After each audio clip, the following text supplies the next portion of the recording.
Hi, I'm Em, and this is Fang Farrier. Today, we'll be talking about those days where we're not okay.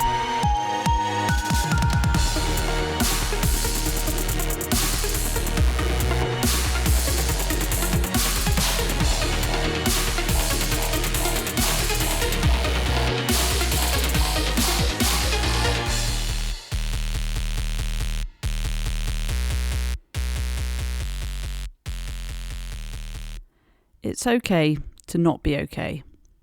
And it gets bandied around a lot, but it's true. And that was me this week. Not okay.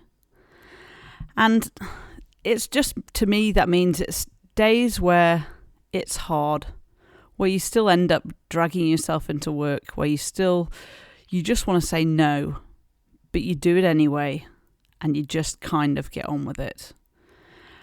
I tend to find that I beat myself up about not being okay, about feeling less than or not good enough for the task at hand. I mean, I would love it if we just didn't have those days, that we could control when or compartmentalize and push it aside. And even if we're going to have those days, plan them to be on a different day, on a day that we can cope. But the problem is we can't. And we have such a heavy kind of brain orientated day that our day takes so much, our working day takes so much out of us that quite often we will be using all the reserves we've got and all the effort we've got for work, for our team, for our patients. And then when you come home, you're empty. You have nothing left. And at home, generally are the people you want to be giving what reserves of time and energy and things you have left, or using it for yourself. So actually using it to do things that are going to help buoy your mood, help make you feel better, help move through this kind of low feeling or depressed feeling, or just, this week I was just probably slightly depressed, but just unbearably low. Why? Probably the head injury more than anything else. Not that I'm struggling too much with the injury itself. Physically, I'm kind of healing.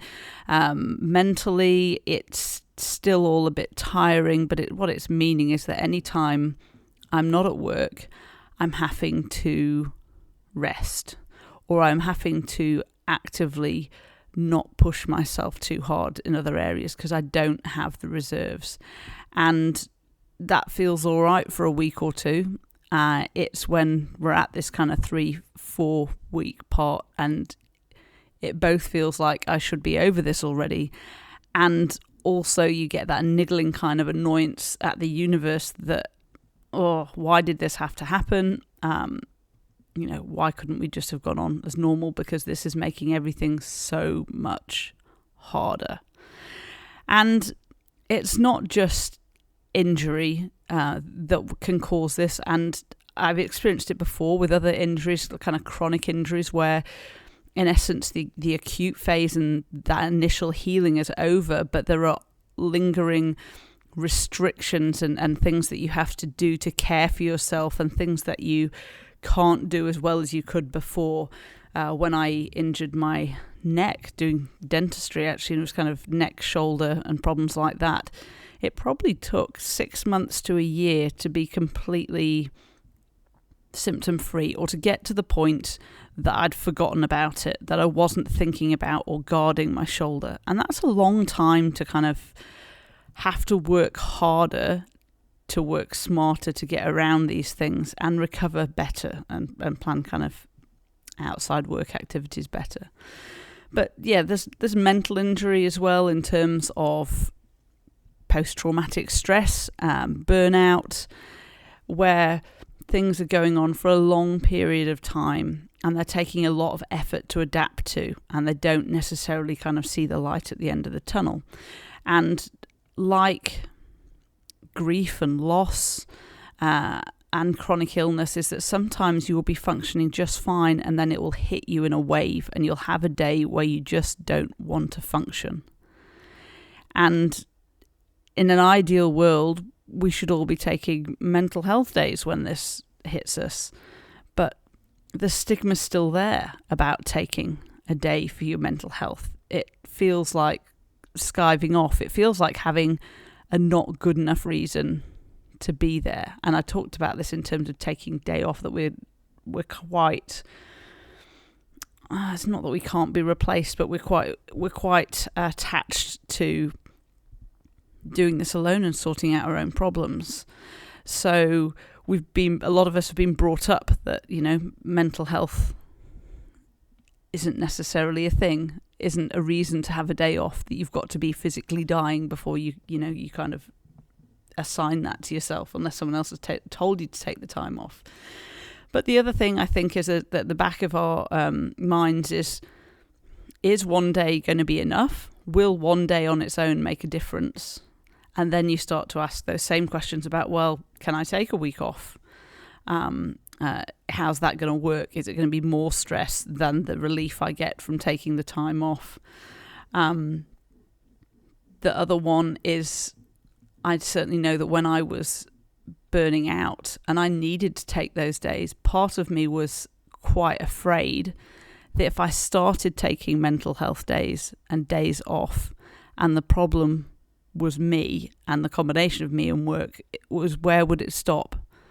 Would I be reliant on taking days off and essentially kind of putting myself into a part-time position, but increasing the stress and pressures at work because I was still expected to turn up on these days? So it's difficult, and we tend to be reasonably good at dealing with acute problems, and a lot of people don't understand what we're going through if it's mental health issues, or they don't want to understand. And then you'll get people that are great at understanding about these things, but the problem is that their understanding has a shelf life, that there is a presumed time that you should be over it, and we're sick of dealing with you and that issue now.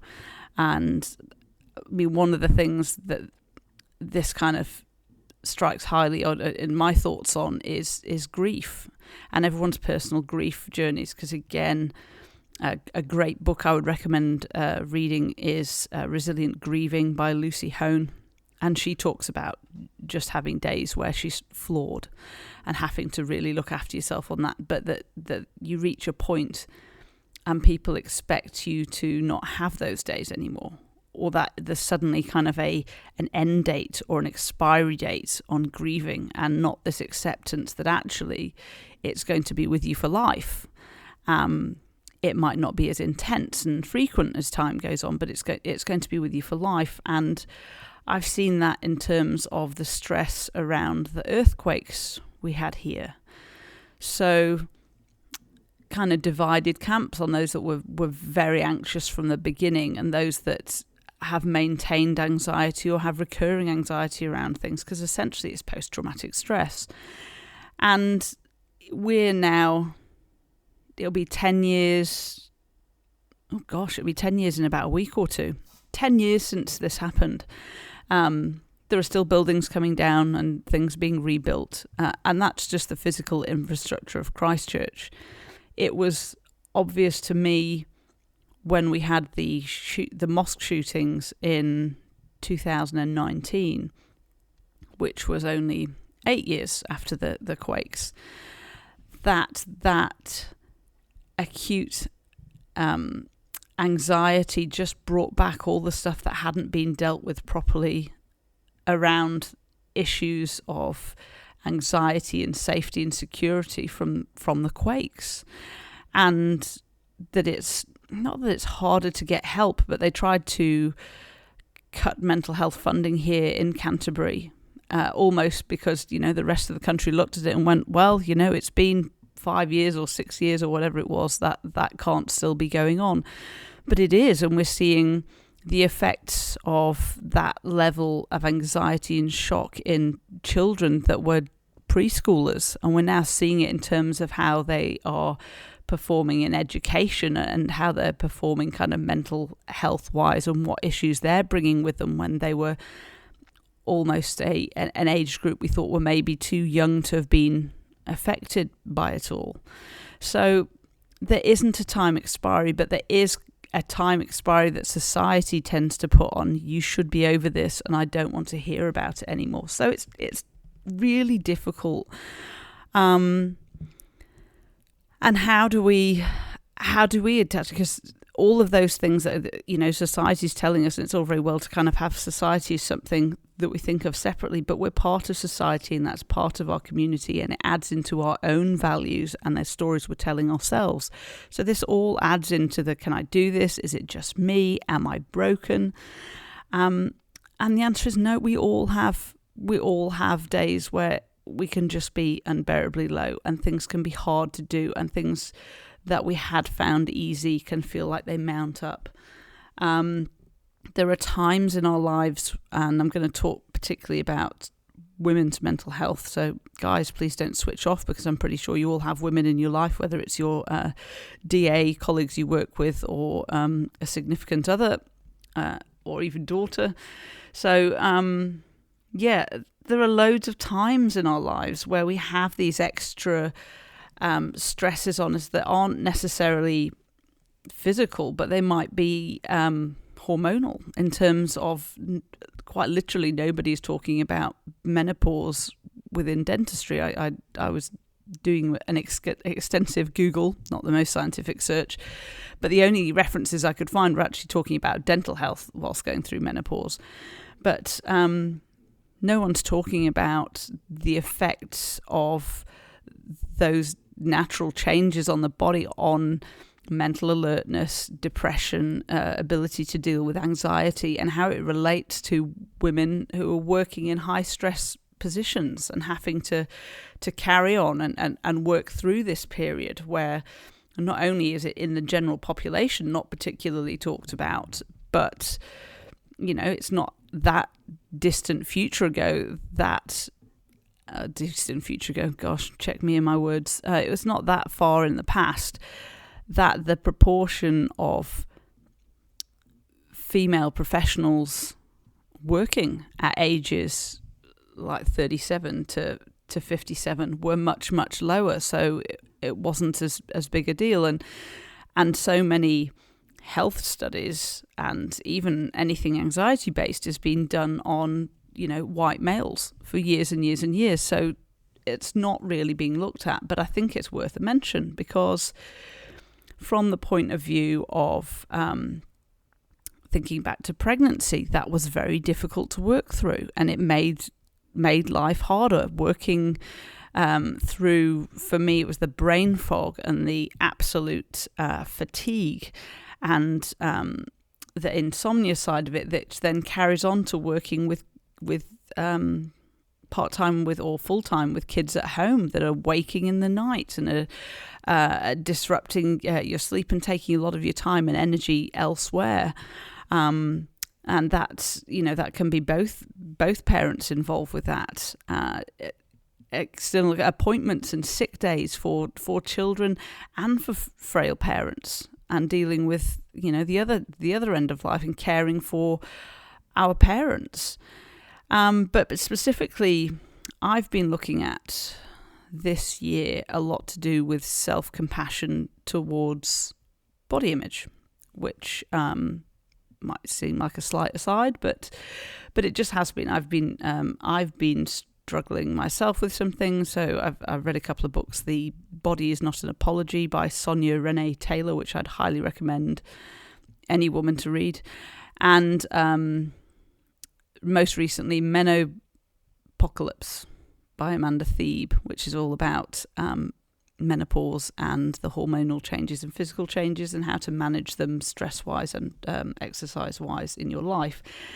And it occurred to me as I was reading this the other day that there is that role of hormonal health in anxiety and depression. And as women, we experience this through pregnancies and kind of postpartum, but also in perimenopause and menopause. And it's one of those kind of funny phrases that menopause is actually kind of an overnight thing. I think the official kind of classification is that you will have stopped having your periods for a continuous run of 12 months, and then you're officially in menopause. What is kind of horrifying, and my parents never really talked about it, doesn't get talked about in general society, is the actual perimenopause stage, which is most of the symptomatic stuff, lasts 10 years. And whilst there's something like 10% of people that or women that coast through that with relatively little symptoms, most of us will have 10 years of symptomatic issues where we're getting those drops in estrogen and progesterone. It's out of balance with our natural testosterone. It leads us to put on weight that we suddenly put on and can't shift. It makes us feel like our body is suddenly betraying us. It doesn't work the way that we wanted it to. It doesn't respond the way it wanted to. And so all of a sudden, our cognitive problems start to arrive. So again, brain fog, increasing anxiety, increasing decision fatigue and fatigue in general, heat intolerance, and again, sleep deprivation, so insomnia. And all of these things make the day harder, make work harder. And if we're having a bad day with all of this and we've had to struggle through work, then we do feel empty at home and like we're just struggling to recover. It's that inability to step off the roller coaster, to take easier days, because we don't work a job where we can just go, you know what, I'm just going to cancel that meeting. I'm going to just answer emails and get on with a quiet project on my own. It's not. It's a day of relentless appointments that people don't want to put off. High level interaction of not being able to just kind of shy away from patient interaction. That difficulty of, if you do take a quieter day, it's got to go somewhere else. If you're not working, you're not getting paid. If you're not seeing patients, you're not getting paid. And it makes it very harder to find an in-between from full-on taking a mental health day to giving yourself an easier day. I've found it's not a way around this at all, but the best thing you can do is communicate with your team. Is that if you're feeling like you're just not there, let your nurse know. Let them know that you're having a low day, you're struggling today. I always apologise in advance, because that means I'm not going to be as communicative with them as I might normally. Let your front desk know, at least, because what can happen then is they might be able to shield you from a bit of those extra stresses, those I'll just squeeze this in, or we'll just get that done today, or I'll just ask this. And they know not necessarily to tiptoe around you, but to try and give you the easiest day that you can. And it's also it's showing them that it's okay to have days like this, and to almost invite them to let you know when they're having days like this, that they're struggling to cope or to just get through the day, that they're on the verge of feeling like they need a day off, because then you can help shield them from some of the same issues within the practice as well, particularly your nurse and your DA, because it's a very close relationship you have with them. And by being vulnerable first, I guess, and letting them know when things are affecting you, and you don't necessarily have to go into massive detail, but just let them know, today's a tough day, I'm just trying to wing it and get through. And it also kind of explains, so I'm when I'm feeling like that and we're waiting for the anaesthetic to kick in or do something else like that, I'll quite often end up leaving the room and leave my nurse to have a chat with the patient, because I just don't want that extra mental energy. I just want to come back in and do the job. And I'm not like that all the time, but most of the nurses I've worked with have been great with that, and they pick up on it, and it helps I believe it helps relax the patient and take their mind off what's coming up, and just looking around the room and feeling everything's dental. And it I always feel waiting for anaesthetic to kick in is like having a child in the back of the car going, are we nearly there yet? It feels, I find the longer I sit there, the more I want to ask, are we nearly there yet? Whereas if I actually take myself out of the room and do something, then I'm more likely to leave it alone for a good minute or so. Similar with stopping bleeding after extractions, actually, if it's a slightly lengthy one, is to take it out of that kind of, are we nearly there yet? I must check again, is actually, no, let's just remove myself, get to a nice stable point and come back in. So yeah, communication, always key.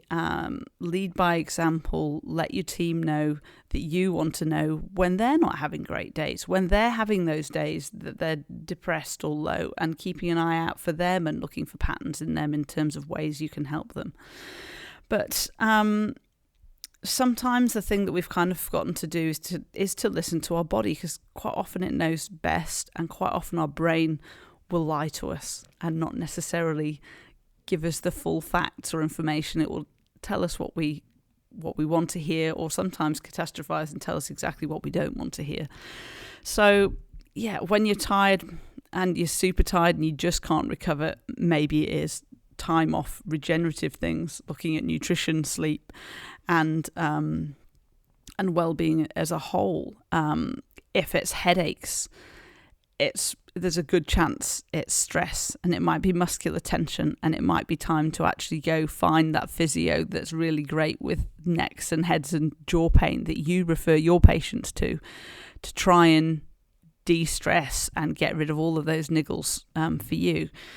I had great problems with sinus infections and pain, and I did have sinus problems, and I did have sinus surgery, and it's helped out. But so much of that kind of sinus pain and those headaches around the eyes and the front of the head are actually referred pain from clenching muscles of mastication, tensing muscles in the neck, all the things that we do as well as our patients. And don't write them off. Listen to your body, and then piece it together from there.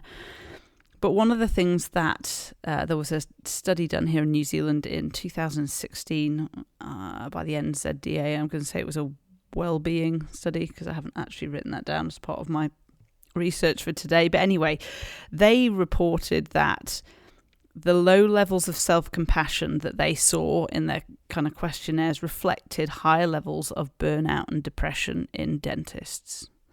So self-compassion is actually a huge thing that we're not particularly good at, and is probably the best for us. So that's why I kind of ended up reading The Body Is Not an Apology, and again, kind of the Menopocalypse, is that it was that trying to make peace with things that I'm trying to control that I don't need to be. Trying to go easy on myself. So in the book, The Body Is Not an Apology, Sonia Renee Taylor talks about the three pieces. So this is related to self-compassion to do with body imaging, but I think it extends beyond there, in that the first one is to make peace with not understanding. And I think as problem solvers and scientifically based people, we like to know why. We like to understand why, and we like to be able to fix things that we perceive as a problem. And the answer is there are some things we just can't understand. And that might be, why does grief hit me on a day and knock and floor me when I've been fine for months? It might be, why am I so tired and I can't recover? Not necessarily looking for the answer, but just, again, it kind of comes into that what you can control and can't control. There are some things that when you've exhausted the avenues from what you can control, you just have to accept that they're beyond your control or beyond your understanding, and make peace with that. Make peace with difference. I think that lots of us forget with probably modern marketing and imaging, and also I think the sense of self we don't perceive ourselves as aging. But I'm not the same as I was when I was 20, and I'm going to be different when I'm 50.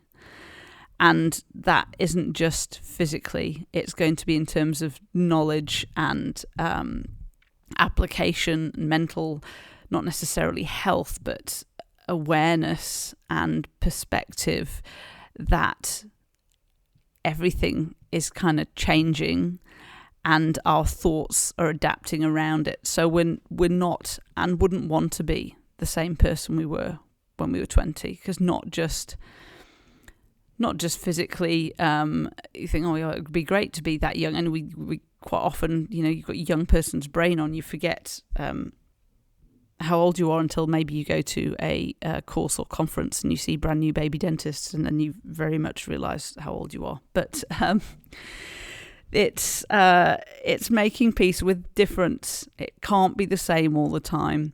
We do need to change and adapt, and we do change and adapt, but don't beat ourselves up that things are different now and we have to find a different way to deal with it. And the other ones here is kind of make peace with your body. So this is the body image part. But I would say just make peace with where you are at now and take stock of the things you are managing and look at, on the ratio of it, how many days you are okay versus you're not okay. Or if you're in a really intense period where it's like, well, that was every day last week, is think of the things you have achieved or you have managed positively and try and put a spin on it like that. Most things are temporary. It's difficult at the moment because a lot of these things is not just us in isolation dealing with. So it's not just you at work that's got your childcare issues, someone going through a divorce, someone going through a loss. With COVID and all the stresses that's placing on everyone, it's like the whole world is going through something at once. So when you've been able to kind of lean into their lack of stress and understanding, instead we're all on heightened alert, and it just kind of knocks on. And it won't be that way forever, but it is a special kind of time and circumstance.